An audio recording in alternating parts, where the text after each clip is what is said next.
Hello and welcome back to Resident Evil 4 Remake, Remastered, Re-Realized, Reimagined. In Chapter 6, Ashley discovers that she is also infected with the parasite known as the Plaga, but all is not lost, as Luis offers him hope. Leon comforts her as they press on. Hey, merchant. What special deal do you have for us, Mr. Merchant? You got some giant killer on you? After we loot, ooh, herb! Yay! And Yeah, some it's about machine gun freaking time.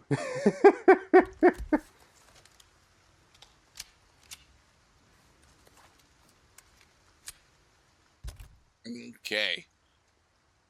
Okay, got to reload everything. I got to check everything. Midnight stroll. Okay. So that specifically is the tip to tell you, hey, use flash grenades on the Plaga scythe. No, it's funny. They never explain this in the classic game. You have to discover this by inference that you might be scratching your head. If the Plagas were inside these bodies the whole time, how come they didn't show up in the early portion of the game? So you have to determine what was the variable, and the answer is daylight. So there's a discount for the 8x12 upgrade. It's tantalizing, isn't it, Mr. Gerdat?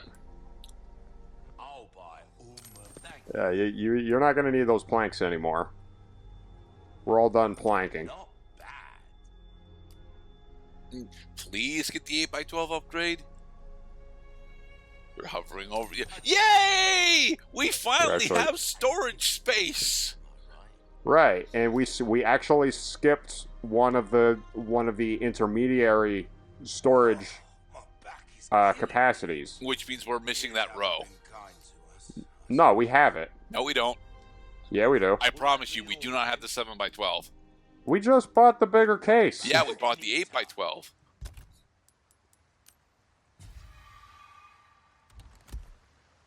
Limited time offer. My kind of deal. Okay, so this is the new map. You gotta circle back out.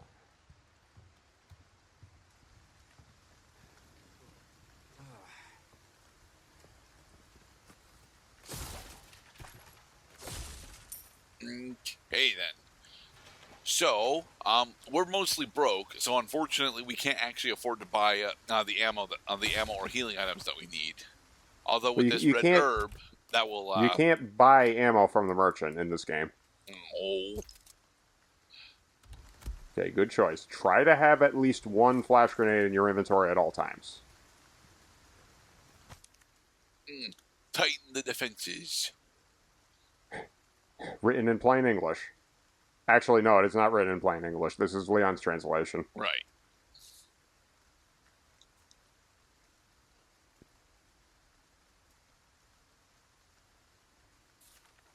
My devout believers, build me an impregnable fortress, and make sure any heathen foolish enough to trespass pays for their wicked sins in blood. But Sadler, stay alert. But Sadler, your plan specifically is to have Ashley successfully escape. No, the torches don't hide items in this game. Don't look at me like that, Ashley. I'm not crazy. They were there. I saw them. But quietly. Got it. Okay. I'll try. Yeah, these motherfuckers mobilized in a hurry. Okay, so I will grant to you, Mr. Cloud, that this canyon side is somewhat mountainous, but I don't really think that this qualifies as as a mountain pass.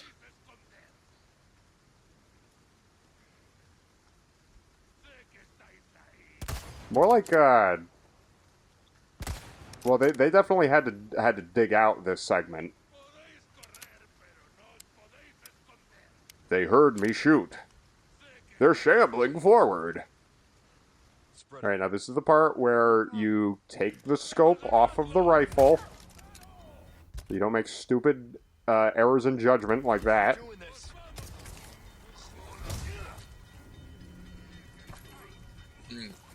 Oh, they're ringing the bell. Yep. Okay. Train's coming.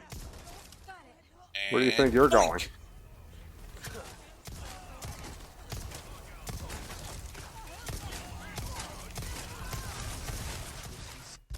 Okay, 2. Now, row. Reload all your weapons. Oh, not you again.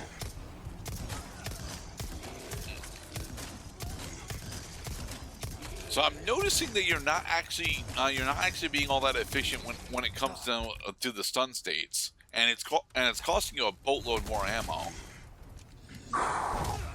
Oh, taking risks. So I think my reasoning at that point was I couldn't see if there was anybody behind him, because you can't do melee attacks until you get into melee range. Right.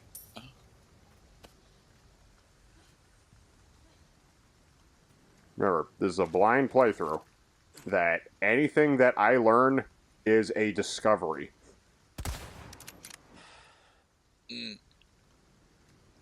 Okay. I can't get the items from here. Well, we'll have to actually climb up to there in order to get the pesetas that he dropped. I mean, I might be able to get up there. Doesn't look like there are any more significant torches. And while this is definitely a quarry, I don't think this is a mountainous quarry.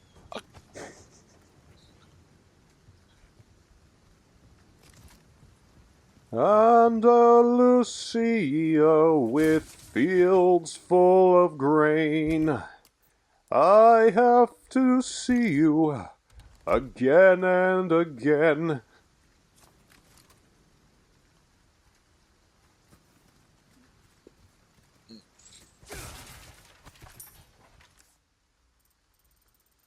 Yep, it is definitely a corridor. We'll head them off at the pass. Assuming that we can survive walking through the pass. The people that we've been seeing on the upper scaffolding all were holding Molotov cocktails. Right. And that's why they had little flames next to them, is because these Molotov cocktails were already lit. Molotov cocktails in video games do not obey the laws of physics. The character can wait as long as they want, as long as they neither drop it nor throw it, and the Molotov cocktail will be perfectly full of fuel, ready to use to incinerate people. Or buildings. Getting rained on with Molotov cocktails in a situation like this would royally suck. Although, if you're able to anticipate friendly fire, firebombing your opponents using their own ordinances would be quite nice. Yeah, except that every time we make these guys drop the Molotov cocktail, they're already out of health. So it's a moot point that they dropped the thing that they were trying to use on us. I'm referring to the ground forces that we were just fighting. Suppose we had been able to successfully firebomb the brute. Right. Like luring the Molotov cocktail not onto our position, but onto the enemy's position, because Molotov cocktail also will cause friendly fire. Oh, by the way, I have confirmed you can disable bear traps using your knife. Yeah. Because Leon is just that good with a blade. I mean, that was something that you could do in a Classic 4. Yep. That little left to right swiping with the knife there. Rather effective. I already missed the indestructible knife. Yeah, the downgrade to the knife is honestly something that I'm not entirely sold on for remake. Like, the knife, I will grant, was a bit overpowered in Classic 4, given its ability to interact with treasures, disable disable bear traps and even work as a melee finisher from time to time. But the thing is, Resident Evil 4 is still and even here it is more of an action game than a survival game. So, ouch. Getting access to a semi-universal tool like the classic knife was a definite positive steroid for the player. Well, you think it would raise the tension if the knife is not as good in this game as it was in the game it's based on. And it does raise the tension, but I think it raises the tension in a way that is not necessarily positive. Now, specifically, now that the knife is a consumable resource, you usually have to figure out, hey, what do I want to use this usable resource on? It ends up feeling specifically like a melee handgun.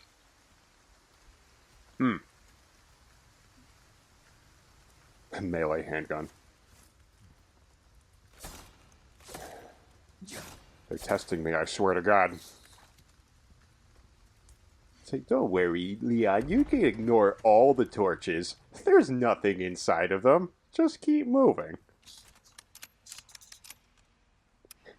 I'll show you who's the bigger fool. Okay. Gondor calling for aid. That is a very large torch pyre, but I'm thinking that there are some Ganados up in the watchtowers that we can take down. All along the watchtower, princes kept their views, while all Ganados came and went. Holy shit. He heard me singing.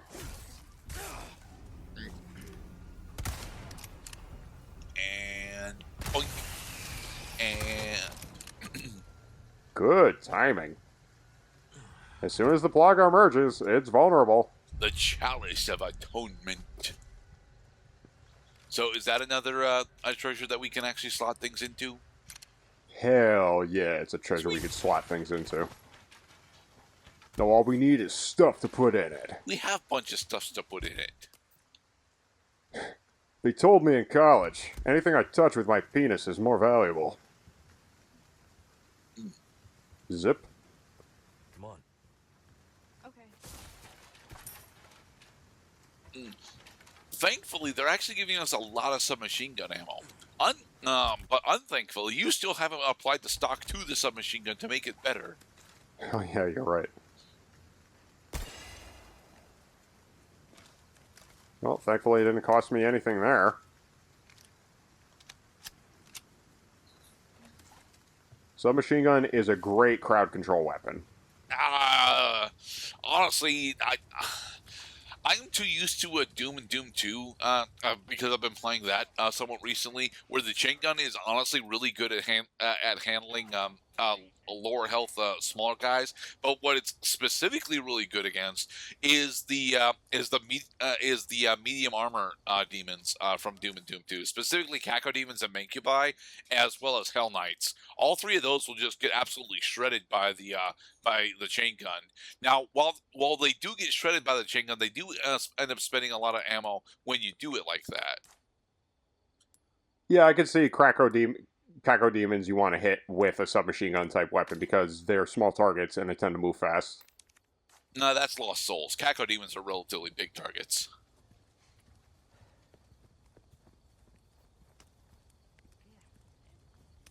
You want to give me another save icon there?